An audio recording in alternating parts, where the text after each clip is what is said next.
Seneca was rich, not comfortable, not well off, rich. He walked through marble halls, he debated emperors, he wrote letters that outlived 1,000 kings.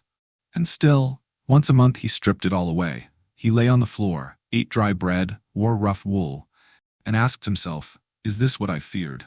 He called it training in poverty, a practice so radical most of us would never consider it. Why would a man with everything live as if he had nothing? Because he understood something the world still hasn't, that if your identity is built on luxury, you are always vulnerable.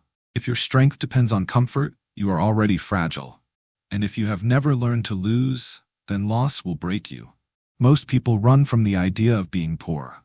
They wear brands they can't afford, post highlights they don't feel, and chase approval like oxygen.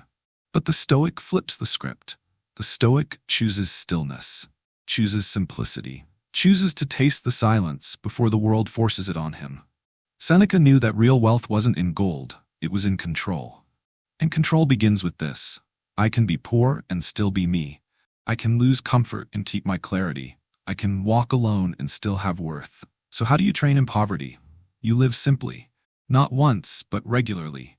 You eat the plain meal. You sleep in the uncomfortable bed. You resist the extra, the fancy, the excessive. Not because you hate yourself, but because you're preparing. You're not giving up joy. You're giving up weakness. You're not surrendering. You're sharpening. And you do it quietly. No Instagram post, no suffering contest, just a warrior testing his armor in private. Because one day the loss will come, the comfort will vanish, the applause will stop, and when it does, you'll be ready. Because you trained for it. This is not about living poor forever. It's about proving to yourself that if it came to it, you could survive, you could adapt, you could keep your soul intact, even when the world takes the rest. Marcus Aurelius called it remembering that you can endure less. Epictetus said, if you wish to be rich, do not add to your money, but subtract from your desires. And Seneca practiced it every month. So wear the same clothes again, eat plain food, cancel a luxury, just to remember you don't need it. And then whisper, is this what I feared?